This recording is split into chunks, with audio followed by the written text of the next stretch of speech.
Next, honoring labor leader and activist Dolores Huerta. Ray Suarez has the story. In the 1960s, she organized in the fields and spearheaded a national boycott of grapes and later lettuce. She co-founded with Cesar Chavez the United Farm Workers Union, making decent pay and working conditions a reality for thousands of farm workers. Yesterday, she stood along with a jurist, an astronaut, a musician, a writer, and others at a White House ceremony. President Obama put the Medal of Freedom around her neck, the nation's top civilian honor, and paid her this tribute. Without any negotiating experience, Dolores helped lead a worldwide grape boycott that forced growers to agree to some of the country's first farm worker contracts. And ever since, she has fought to give more people a seat at the table. Don't wait to be invited, she says. Step in there. And on a personal note, Dolores was very gracious when I told her I had stolen her slogan, Si se puede, yes we can. Knowing her, I'm pleased that she let me off easy, because Dolores does not play. Today I caught up with Huerta, 82 years old and still working as an activist. Dolores Huerta, welcome to the program. And thank you for having me. You're someone who spent a big chunk of your life fighting, pushing back, in constant debate with the establishment. Does it take a little getting used to get your country's highest honor? Oh, well, it's such a thrill and such an honor. And at the same time, it's a humbling experience because it's on the backs of so many other people that were out there trying to get justice for farm workers, people that went to jail, people that were marching, people who died, just trying to get the things that other people take for granted. So I feel that I get this honor on their backs, basically, because of all the things that they did, to be able to just make life a little bit better for the people that feed us. During the ceremony, the president said, no one sets out to win this honor. No one has a plan to win the presidential medal. You were a school teacher. How did you make the move to go to work for the people who give us our food, who get us our food? Well, I got involved into community organizing and actually doing voter registration, going door to door. Came to the homes of some of these farm workers and saw that they didn't even have any kind of wood or linoleum on their floors.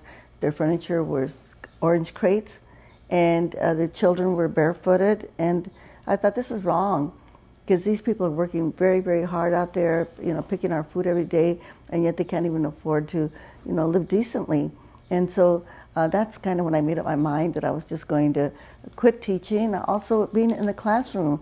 And these children that were in my classroom were the children of the Dust Bowls, the little Okie and Arkie kids, and they were coming in there also, and kind of hungry and threadbare. And when I would ask my principal, can I get a shoe voucher for them, or some clothes vouchers or something? And he would say, oh no, their families, they drink up all their money, they really don't, this is why these people are poor. And I knew that was so wrong. So I thought, well, it's better to just get out and start organizing the farm workers, and I decided then to quit.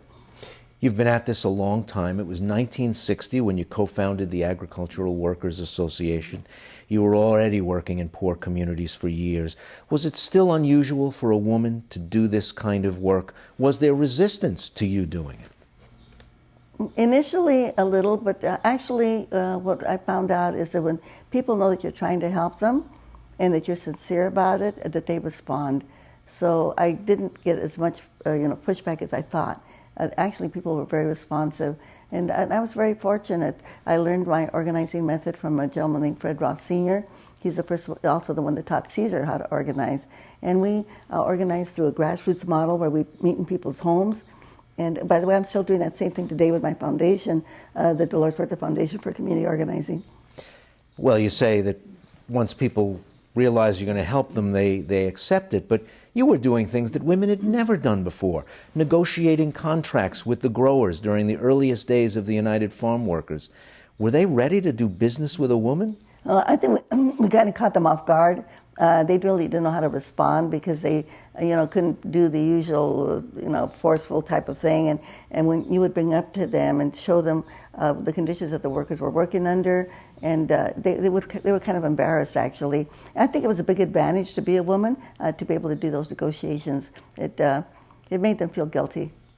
American history is full of great teams, great duos that have done great things, and certainly Cesar Chavez and yourself and the United Farm Workers is a legendary story.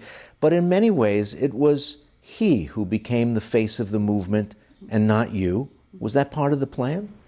Actually, it was. Right at the beginning, Cesar, and he said, "Is it going to be all right with you?" And I said, "Fine." I mean, because actually, you know, when does this work? You're not out there to get any kind of fame or fortune. You basically want to help people better their lives. And so, and he did say, now that I remember, he said, "Okay," he said, "one of us is going to have to be the spokesperson. Are you all right if I'm the spokesperson?" Of course, I said yes. I also have to say, though, that now as a born-again feminist, I could call myself, that I realized at some point that many of us in the civil rights movement were out there fighting for our people, but but we were not fighting for our women. And so at some point I said, look, I said, we've got to get more women to be involved, more women on our executive board, more women on our ranch committees. And Cesar and I actually discussed this, and he was okay with that. And he then started appointing more women to be field directors and other women to be negotiators. But he was sensitive to the fact that we needed women to be the decision makers also. You've been beaten, severely beaten. You've been arrested 24 times, gave a big chunk of your life to the cause, spent years on the road when your kids were little, made very little money along the way. Are there any regrets when you take stock, when you look back over your shoulder? Or are you still, at 82, still kind of that same woman with the microphone at the picket line? When we started organizing the farm workers, people would say, "How are you going to organize the workers? You know, they don't speak English, they're not citizens, they don't have any money." But we would say to the workers, "You have power." And they would say, "What kind of power do we have?" "It's in your person." And it is in your person, and you together with other people, other workers, you can make the difference. But you have to remember that nobody's going to do it for you. If you don't get out there and try to solve your own problems, it's never going to change. And that same message applies to everyone. Every one of our segments of society that are trying to make positive change, that are fighting for social justice, this is what we have to do. Come together, organize, push back, take that direct action, and then we can make the world a better place. Dolores Huerta, congratulations and thanks for joining us. Thank you.